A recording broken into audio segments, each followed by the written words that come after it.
좋은 이름이 좋은 기름보다 낫고 죽는 날이 출생하는 날보다 나으며 초상집에 가는 것이 잔치집에 가는 것보다 나으니 모든 사람의 끝이 이와 같이 됨이라.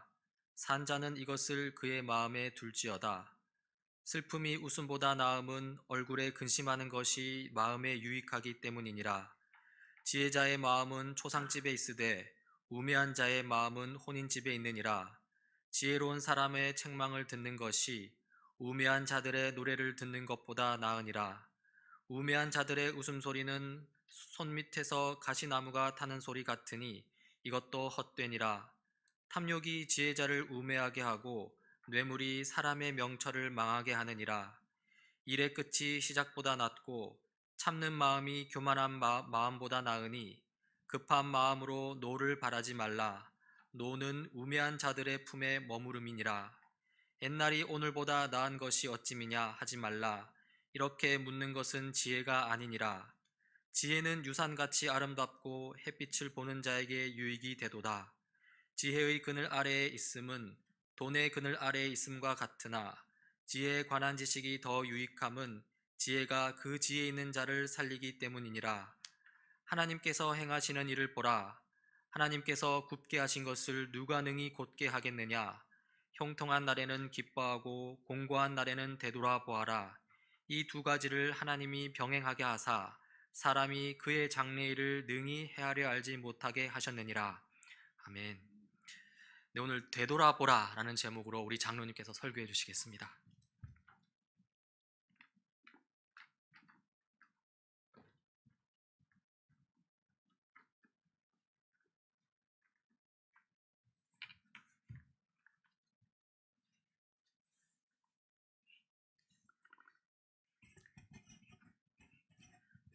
예, 2022년의 마지막 날을 맞이했습니다. 참 금년은 우리 모두에게, 전 인류에게 참 불행한 한 해였다 이렇게 말할 수가 있습니다. 코로나19로 많은 사람이 죽고 또 알았고 또 감염이 안 난 사람도 아주 불편하게 살았습니다. 우크라이나 전쟁으로 수많은 사람이 죽고 다쳤고 그 여파로 경제적으로 잘 살았던 나라들조차도 아주 어려움을 겪고 있습니다. 우리나라도 그동안에 이태원 참사가 일어났고 광주 아파트 붕괴 사건, 한남도 태풍, 동해안의 산불, 서남제약의 폭설, 그리고 며칠 전에는 또 방음터널 화재까지 일어나가지고 참으로 참 어려운 한 해를 보냈다 그렇게 말할 수 있습니다. 아마 여러분 개인들에도 또 어려운 그런 시간을 보낸 분들이 많이 있을 것입니다. 우리 한국 교회도 그동안에 대면 예배를 드리지 못해가지고 그 여파로 교인들의 상당수가 소위 그 가나안 성도가 되고 말았습니다. 가나안이라는 말은 안 나가. 교회는 교회인데 교회 안 나간다 해서 가나안 성도라고 그러는데요. 가나안 성도가 좀 무척 늘어버렸습니다. 그리고 우리 교회 지도자들과 교회가 반응을 잘못해가지고 한국 교회의 신임도가 아주 완전히 땅에 떨어지는, 어떤 의미에서 한국 교회 역사상 아주 치명상을 입은 것이 아닌가 그렇게 생각합니다. 이런 모든 것을 고려해 보면은 아예 금년은 완전히 좀 잊어버리고, 소위 우리 그 망년회라는 게 있지 않습니까? 망년회라는 건 금년에 일어났던 거 딱 깜짝 완전히 잊어버리고 깡그리 잊어버리고 아주 새로 시작하자, 이제 그 말인데, 사실 그게 가능하다면 좀 그렇게 했으면 좋겠다 그런 생각이 듭니다. 그런데 오늘 우리가 읽은 이 본문 전도서 7장은 정반대로 우리에게 가르칩니다. 8절을 보면은 이 일을 시작할 때보다 끝날 때가 더 좋다. 이 일을 시작하면 우리가 희망에 차서 앞으로 청사진을 그려가지고 무지갯빛 그 미래를 생각하지 않습니까? 그런데 끝날 때는 되게 실망을 하거든요. 물론 그렇지 않을 때도 있습니다만, 우리 그 망년회라는 것이 있는 걸 보면은 연말이 항상 좀 우울하고 연초에는 또 희망이 차 있다, 이렇게 말할 수가 있는데, 여기는 정반대로 이야기합니다. 그래서 뭐 사건 사고로 참 어려웠던 한 해를 훨씬 더 좋게 봐라. 그 내년에 아주 희망찬 새해를 바라보는 그것보다 더 훨씬 더 낫다. 이제 그렇게 이야기합니다. 그뿐 아니라 2절에 보면은 초상집에 가는 것이 잔치집에 가는 것보다 낫다. 그것도 좀 이상하지 않습니까? 우리가 이 초상집에 가면은 좀 우울하지 않습니까? 음? 근데 잔치집에 가는 것보다 초상집에 가는 게 낫다. 3절에는 보면 슬픔이 웃음보다 더 좋다. 그리고 1절에는 죽는 날이 태어난 날보다 더 중요하다. 이렇게 지금 쓰고 있습니다. 전반적으로 우리가 싫어하는 것, 불행이라든가 슬픔이라든가 고난이라든가 죽음, 이런 것이 우리가 선호하는 행복, 기쁨, 삶, 그보다 훨씬 더 좋다. 그리고 훨씬 더 중요하다. 이렇게 가르치고 있습니다. 언론 보면 좀 비꼬는 것 같기도 하고 좀 심술을 부린 것 같은 그런 느낌조차도 듭니다. 그런데 물론 전도자는 그리고 성경은 우리가 항상 이렇게 슬퍼하고 불행하라 그렇게 가르치진 않습니다. 14절에는 좋을 때는 기뻐하라 그렇게 또 가르치고 있으니까 전도자는 뭐 항상 그 슬퍼해야 된다, 불행해야 된다 그렇게 가르치고 있지는 않습니다. 성경 전체도 마찬가지입니다. 바울 사도는 빌립보서에서 기뻐하라 하는 말을 13번이나 반복을 합니다. 그리고 데살로니가 전서 5장 16절에 18절에는 아주 유명한 구절이죠. 항상 기뻐하십시오. 끊임없이 기도하십시오. 모든 일에 감사하십시오. 이것이 그리스도 예수 안에서 여러분에게 바라시는 하나님의 뜻입니다. 우리가 항상 기뻐하는 것도 그리스도께서 우리에게 원하시는 그 뜻이다. 하나님께서 우리에게 원하시는 뜻이다. 이렇게 가르치고 있거든요.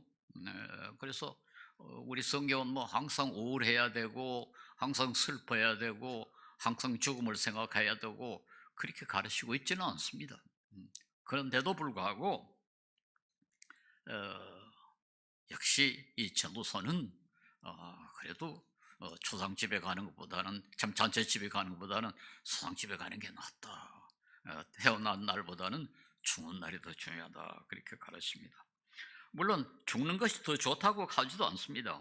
본문 15절에 보면은 돈이 사람을 보호하듯 지혜도 사람을 보호한다. 그러나 지혜를 깨우쳐 아는 지식이 더 좋은 까닭은 지혜가 그 사람의 목숨을 살려주기 때문이다. 목숨을 살려주기 때문에 지혜가 더 좋다는 거 아닙니까? 그러니까 목숨을 살려주는 게 나쁘다 그렇게 돼 있질 않죠.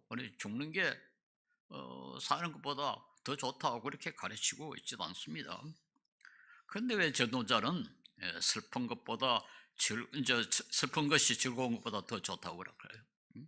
왜 상가에 가는 것이 홍가에 가는 것보다 더 좋다 했을까요?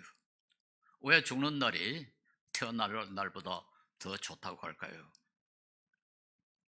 일반적으로 말하자면 그렇게 하는 것이 우리를 더 지혜롭게 만들기 때문이다. 사실 그렇게 우리가 일반적으로 말할 수가 있습니다. 홍가에 가는 것보다는 상가에 가는 것이 결국 우리를 더 지혜롭게 만들다. 기뻐하는 것보다는 슬픈 것이 우리를 더 지혜롭게 만들다. 우리 삶도 그러지 않습니까? 되게 좀 어릴 때 고생한 사람이 훨씬 더 지혜롭게 산단 말이죠. 저는 군대 그 안 갈 뻔했는데 갔는데요. 지금 생각하면은 참 감사하다. 가서 고생은 죽도록 하고 매도 뭐 엄청나게 더 맞았는데도 불구하고 야, 안 갔더라면 큰일 날 뻔했다. 그런 생각이 들어요. 또 가난한 나라 국민들은 외국에 가서 천대받고 무시받고 참 그때는 유학한다는 것이 이게 뭐 천대받고 무시받는 그런 시간이었거든요. 지금 생각하면 그게 얼마나 큰 도움이 됐나. 그러니까 이제 가난한 나라에 온 사람도 좀 불쌍히 볼 줄 알고 그들을 무시하면 안 된다 하는 것도 배우고 그렇지 않습니까? 일반적으로도 뭐 고생하는 것이 평안히 사는 것보다 사람을 더 지혜롭게 만드는 것은 사실입니다. 그런데 오늘 본문 14절은 저 분명하게 이렇게 이야기합니다. 좋은 때에는 기뻐하고 어려운 때는 생각하여라. 이 개역 개정에는 생각하여라는 말을 대신 되돌아봐라 이제 그렇게 가르치고 있습니다. 이게 이제 이 구체적인 대답이라고 할 수가 있어요.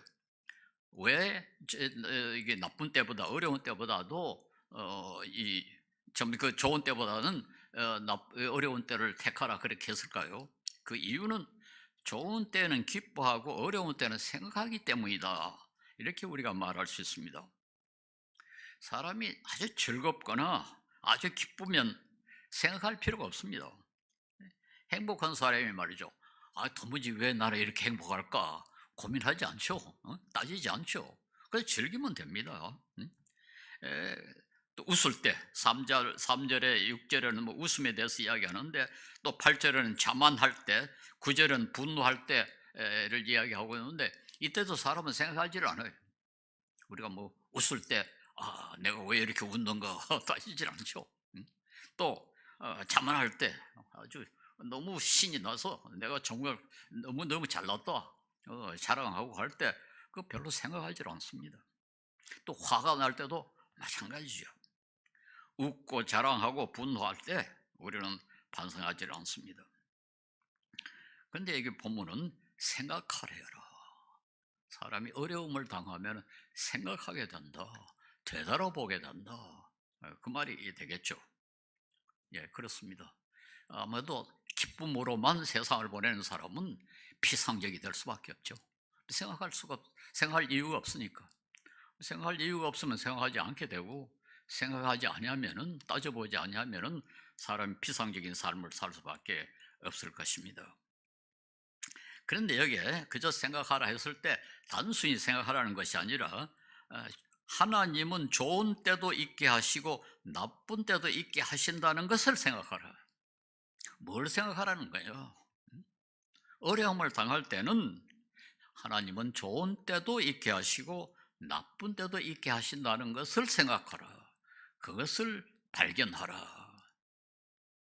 예, 우리가 행복하고 즐거울 때는 이런 것도 생각하지 않습니다. 우리가 물론 뭐 행복하고 즐거우면 우리가 마땅히 감사하고 하나님께서 우리 나를 갖다 이렇게 행복하고 즐겁게 하셨다 감사하다 그렇게 마땅히 그래야죠. 그러나 일반적으로 그렇게 하지 않죠. 우리가 늘 그런 말 하지 않습니까?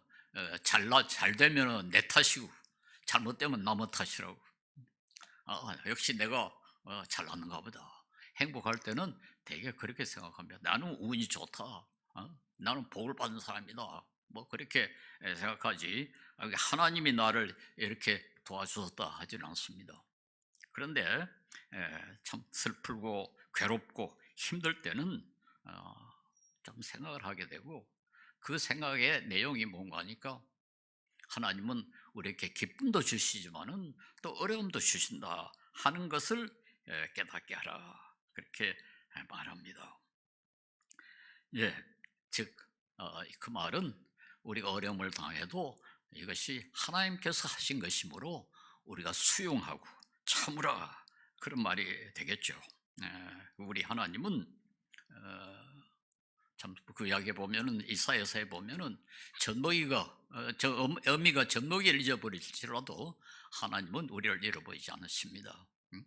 그렇게 우리에게 관심을 쓰신 그 하나님이 나에게 이 괴로움을 주었다. 나에게 이 고통을 주었다. 나에게 이 슬픔을 주었다. 그렇게 생각하게 되면은 우리는 참을 수 있고 위로를 받을 수 있고 희망을 가질 수가 있습니다. 이 세상에서 행복할 때는 뭐 우리가 별로 생각할 필요가 없지만은 고통을 당할 때, 어려움을 당할 때, 불행할 때 이게 아무 의미 없는 고통이다 생각하는 것만큼 불행한 것은 없습니다. 독일의 철학자 니체라는 사람이 아주 유명한 그 허무주의자죠. 이 세상에 삶이라는 게 아무 의미가 없다는 것을 가장 강조한 그런 그 철학자 아닙니까? 고통이 괴로운 것은 고통이 아무 의미가 없다는 것이다. 아주 그 유명한 발언입니다. 고통이 괴로운 것은 고통 그 자체가 아니라 그 고통이 아무 의미가 없다는 것이다. 한번 생각을 해 보십시오. 우리가 엄청난 가난에 시달리거나 엄청나게 사람의 무시를 당하거나 혹은 육체의 병 때문에 고통을 당하는데 이 고통이 아무 의미가 없다. 그래서 당하는 것뿐이다. 이렇게 생각한다면 얼마나 참기가 힘들겠습니까? 그렇습니다. 그러나 성경은 다행하게도 감사하게도 그렇게 가르치지 않습니다. 마태복음 10장 29절에 참새 두 마리가 한 양에 팔리지 않느냐? 그러나 그 가운데서 하나라도 너희 아버지께서 허락하지 않으시면 땅에 떨어지지 않는다. 우리 하나님은 모든 것을 관리하시되 우리가 괴로울 때도 그것이 하나님이 하시는 일이고 기쁠 때도 그것은 하나님이 하시는 일이다. 그런데 그 하나님은 우리를 지극히 사랑하시는 하나님입니다. 그렇게 되면 우리가 어려움을 당해도 그게 의미 없는 어려움이 아니다. 우리가 고통을 당해도 그것이 의미 없는 고통이 아니다. 반드시 거기에는 어떤 뜻이 있을 것이다. 그렇게 우리가 믿을 수 있고 그렇게 믿음으로 우리는 희망을 가질 수 있고 우리는 소망을 가질 수 있습니다. 이를 수용하는 것. 고통이 결코 의미 없는 고통이 될 수 없다. 그리스도인에게는 고통에는 반드시 의미가 있다. 그것을 우리가 믿으면 우리는 새 희망을 가질 수가 있습니다. 같은 맥락으로 10절을 이해해야 됩니다. 좀 특이한 말씀인데요. 옛날에 지금보다 더 좋은 까닭이 무엇이냐고 묻지 말아라. 이런 질문은 지혜롭지 못하다. 참 이상한 말 아닙니까? 옛날에는 참 좋았는데 왜 좋았을까? 그거 묻지 말아라는 거예요. 그렇게 묻는 것은 지혜롭지 못하다. 그거 좀 이해하기 어렵죠.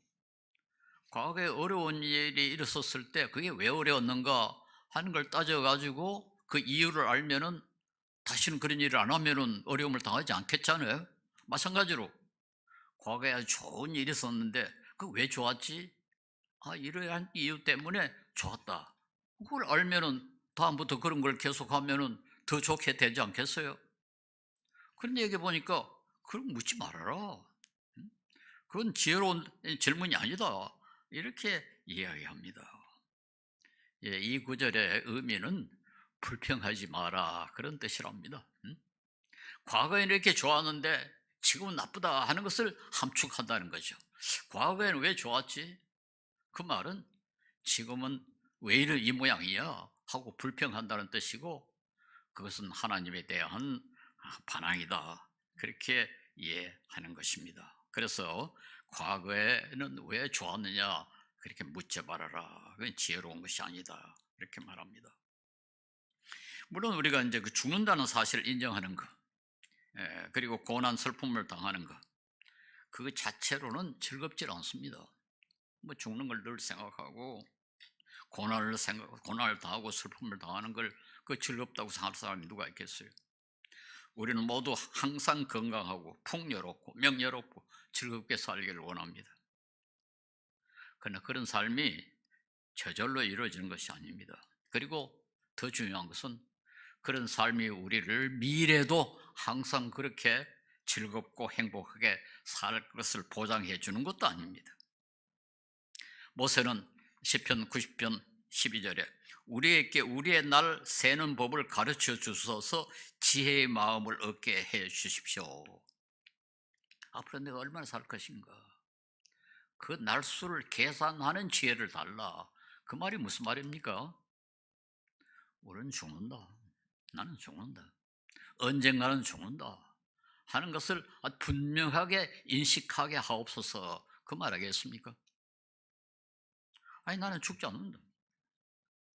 우리는 사실 대부분의 시간에 죽지 않는 걸 전제라고 살고 있습니다. 마치 나는 영원히 살 것인 것처럼 그렇게 좀 착각하고 삽니다. 근데 그게 사실에 근거한 것이 아니기 때문에 좋을 수가 없습니다. 모든 결정은 가능한 한 사실에 근거해 있어야 되지 않겠습니까? 모든 계획은 엄연한 사실을 그대로 인정하고 해야 그게 제대로 된 계획이 되지 않겠습니까? 우리가 앞으로 어떻게 살아야 할 것인가는 그 엄청나게 중요한 계획입니다. 그 계획을 사실을 왜곡하고 착각 근거 위에서 착각의 근거 위에서 그거 만들어진다면 그 계획이 제대로 된 계획이 될 수가 없죠. 그래서 여기에 지혜롭게 해달라고 그럽니다. 우리에게 우리의 날을 세는 법을 가르쳐 주셔서 지혜의 마음을 얻게 해 주십시오. 예, 우리는 참으로 지혜로우려면 우리가 앞으로 언제가 죽는다 하는 것을 전제하고 계획을 세워야 됩니다. 그렇게 되면은 우리의 삶의 방식이 좀 달라지겠죠. 아, 너무 돈을 많이 벌어야 되겠다. 지나치게 욕심 부리지 않겠죠. 또 다른 사람과 사회에 해를 끼쳐가면서 내가 돈을 많이 벌고 권력을 얻고 명예를 얻겠다. 그렇게 하지 않겠죠. 그게 뭐 얼마나 오래 갈 것인가. 그렇게 하지는 않겠죠. 그보다 더 중요하게 영혼의 삶에 대해서도 계획을 하겠죠. 언젠가는 나는 이 세상을 떠난다. 그러므로 이제는 거기에 대한 준비를 하자. 지난번에도 제가 설교할 때 이야기했습니다만 그 샘물 호스피스에서 세상을 떠나는 사람은 어떤意味참 복이 있다. 거기서 죽음을 준비할 수가 있으니까요. 아주 냉정하게 이렇게 준비할 수 있거든요.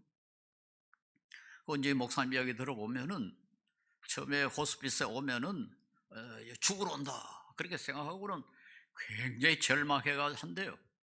뭐 도저히 고칠 수 없다. 그러니까 죽는 것밖에 다른 대안이 없다. 이런 거를 전제하고 들어오는 그 호스피스에 들어오는 걸 그렇게 두려워한대요. 그러다가 한 2, 3일 지나면 아주 조용해진다고 그럽니다. 딱 받아들이면 그렇게 사람이 조용해지고 냉정하게 됩니다. 그때야말로 삶을 가장 정확하게 이해하고 거기에 따라서 생활하지 않겠습니까? 그리고 그동안에 자기에게 자기가 참 잘못한 사람들 다 찾아가지고 미안하다고 회개하고 자녀들에게 꼭 남기고 싶은 말 남기고 자기 재산을 어떻게 처리해야 될 것인가 하는 것을 다 아주 냉정하게 계산해서 결론을 내릴 수 있습니다.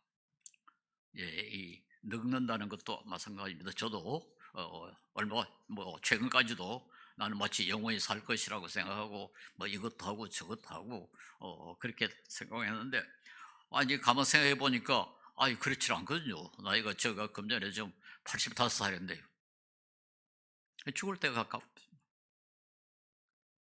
이제는 기도가 내가 죽을 때 비겁하게 죽지 않게 해주십시오. 다른 사람에게 짐이 되지 않게 해주십시오. 하여튼 부디 다른 사람에게 피해 끼치지 않고 짐이 되지 않고 비겁하지 않고 아주 의젓하게 그렇게 참 채통이 어긋나지 않게 그렇게 죽게 해주십시오. 그리고 하나님 나라를 아주 기쁨으로 즐겁게 바라보면서 죽는 복을 주십시오. 그런 기도가 이제 전에보다 훨씬 더 많이 늘어났습니다. 뭐 그럴 수밖에 없죠. 사실은 우리 모두가 다 어느 정도는 그렇게 준비를 해야 되지 않겠습니까? 그것이 훨씬 더 지혜로운 그런 삶의 방식이라고 생각할 수 있습니다. 12절에 보니까 돈이 사람을 보호하듯 지혜도 사람을 보호한다. 그러나 지혜를 깨우쳐 아는 지식이 더 좋은 까닭은 지혜가 그 사람의 목숨을 살려주기 때문이다.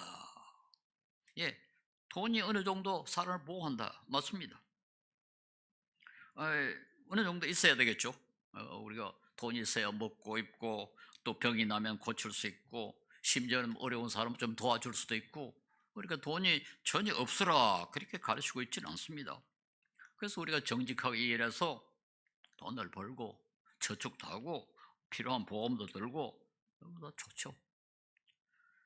그런데 전도자는 돈이 어느 정도는 보호하지만은 그러나 그보다 더 중요한 것은 지혜다. 지혜는 사람의 생명을 살려주기 때문이다. 근데 그 말은 돈이 좋긴 하지만은 사람의 생명을 살리지는 못한다. 그런 걸 함축하고 있죠. 예, 돈이 뭐 어떤 때는 생명을 살릴 경우도 있겠죠. 그러나 돈 때문에 죽는 사람도 더 많습니다. 제가 보기에는 돈이 사람의 생명을 살려주기보다는 돈 때문에 죽는 사람이 더 많지 않겠는가 그렇게 생각합니다. 돈을 많이 벌려고 과로하고 스트레스 받고 불법을 저지르고 심지어는 법을 어기고 사람을 죽이고 최근에 뭐 저 신문에 그 많이 나오는 그 저 사람 있잖아요. 택시 운전사 자기 집에 죽여가지고 뭐 장롱에 넣어놨던 사람. 그 사람 뭐 때문에 했습니까? 돈 때문에 그런 거 아닙니까? 아니 뭐 그 전에 무슨 또 어떤 부인들 또 뭐 그렇게 죽였다고 그런데 그때 돈 때문에 그렇지 않습니까? 돈 때문에 사람을 죽였는데 이제 자기가 죽게 생겼다. 그렇지 않습니까? 그리고 그 전 부인도 돈이 한 푼도 없었더라면 아마 그런 나쁜 놈이 그 접근도 하지 않았을 거예요. 돈이 있으니까 와서 그 돈을 빼앗으려고 사람의 목숨을 빼앗는 그런 짓도 한단 말이에요. 그뿐만 아니라 우리 돈 때문에 평판도 잃어버리고 어떤 국회의원 이번에 뭐 국회에 무슨 저 체포 문제로 좀그이 투표가 이루어졌습니다만 뭐 저는 그 사람이 유죄인지 무죄인지는 모르지만 불명예죠. 불명예죠. 그 사람에게 명예라는 게 얼마나 중요합니까? 그런데 그런 그 오해를 받고 앞으로 뭐 혹시 뭐 또 유죄 판결을 받을는지 모르겠습니다만 돈이 그게 뭐기에 큰 명예까지 잃어버리는 그런 어리석음을 표현합니까? 그래서 돈이 중요하긴 하지만은 돈 때문에 오히려 망하는 경우가 상당히 많습니다. 제가 이 가까이 아는 교수 한 사람은 서울대学교수입니다. 아니 뭐 머리가 좋아가지고 국비 장학금을 받아가지고 미국의 아이비리그에서 박사학위를 받고 서른이 되기 전에 서울대학 교수가 되었고, 근데 이 친구가 무슨 벼슬을 하겠다고 출마를 했는데 주위에 모두 말렸습니다. 도저히 안 된다. 여론조사를 해도 안 되고 상황을 봐도 도저히 안 된다. 하지 마라. 그런데 모든 사람의 반대를 무릅쓰고 기억했어요. 그런데 결국 낙선하고 선거 비용 다 물어내고, 그런데 그 선거 과정에서 또 돈을 잘못 써가지고 지금 감옥에 들어가 있습니다. 이게 최근에 이야기 들어보니까 자기 아버지가 이 서초동에 집을 하나 가지고 있었는데 그건 믿고 출마를 했다는 거예요. 그 집을 팔면은 뭐 선거 비용 다 될 수 있다. 그렇게 했다는 거예요. 그 유산 안 받았더라면 그 친구가 지금 감옥에 들어가지 않았을 것이고 이제까지 쌓아놓은 그 아름다운 명예 다 잃어버리지 않았을 것이고 참 얼마나 안타까운지 모르겠습니다. 제가 가까이 있는 친구라서 뭐 친구이기보다 제자이기 때문에 창피해가지고 제가 이 교수들 모임에 나가지를 못합니다. 얼마 전에 교수 무슨 막년회 한다고 오라고 해서 저 못 갔습니다. 해마다 갔는데 창피했어요. 돈이, 유산이 사람을 망하게 하는 그런 결과를 가져오는 것을 봤습니다. 7절에 탐욕은 지혜로운 사람을 어리석게 만들고 뇌물은 지혜로운 사람의 마음을 병들게 한다. 우리가 좀 진정한 지혜, 올바른 지혜가 있으면은 우리의 능력과 우리의 주위의 상황을 정확하게 판단할 수 있고 또 거기에 적합하게 노력해가지고 성취할 수 있기 때문에 과욕을 부릴 필요가 없고 건강도 유지할 수가 있고, 우리가 지나치게 부하려고 하지도 말고 지나치게 명예와 영의 권력을 얻으려고 하지도 말고 그래 적당히 벌고 적당히 쓸 줄 알아야 됩니다. 좋은 명예를 얻어가지고 사람들의 존경과 사랑을 받을 수 있어야 됩니다. 오래 사는 것보다는 건강하게 사는 것이 훨씬 더 좋고 넉넉하게 사는 것보다는 드득게 사는 것이 훨씬 더 중요합니다. 김영석 선생 103세가 되었는데 그분이 하신 말씀이 이제까지 100살이 넘도록 살았는데 남는 거는 딱 하나밖에 없더라. 다른 사람을 위해서 무엇을 했는가 그것만 남더라. 자기가 뭐 오래 산 거, 뭐 유명하게 된 거, 뭐 돈 많이 번 거, 뭐 그 아무 소용 없더라. 딱 남는 것은 다른 사람을 위해서 내가 뭘 했는가 그것만 남더라. 그렇습니다. 그게 지혜입니다. 그분은 철학을 공부하고 오래 살았으니까 오래 살면서 물론 신앙이 있는 철학자니까요. 그런 결론을 얻었다는 거, 그 참 멋진 결론이죠. 그리고 너무나 정당하고 너무나 성경적인 결론이다 이렇게 말할 수가 있습니다. 우리 주님께서 남을 위하여 모든 것을 바친 것처럼 우리 그리스도인들도 새해에는 가능한 한 우리 이웃을 위하여, 사회를 위하여, 하나님을 위하여 얼마나 사랑을 베풀 수 있는가 거기에 더 많은 관심을 쓰시길 바랍니다. 이것이 바로 우리를 지혜롭게 만들고 우리의 삶의 가치를 높이는 것이 아닌가 생각합니다. 내일이면 우리 모두 다 소위 한 살 더 먹습니다. 그만큼 우리가 더 지혜로워야 되지 않겠습니까? 옛날에 나이는 먹었는데 어리석으면 나이 헛먹었다 그러잖아요. 우리 한 살 더 먹었으면 더 지혜로워져야 되는데 지난 해가 참 너무 괴로운 한 해였으니까 우리는 평소보다 더 지혜로워져야 되겠습니다. 내년에는 우리 모두 다 하나님 말씀을 따라가지고 금년보다는 훨씬 더 지혜롭게 시간을 보낼 수 있고 또 그 때문에 하나님과 더 가까운 그런 삶을 살 수 있기를 바랍니다. 기도하겠습니다.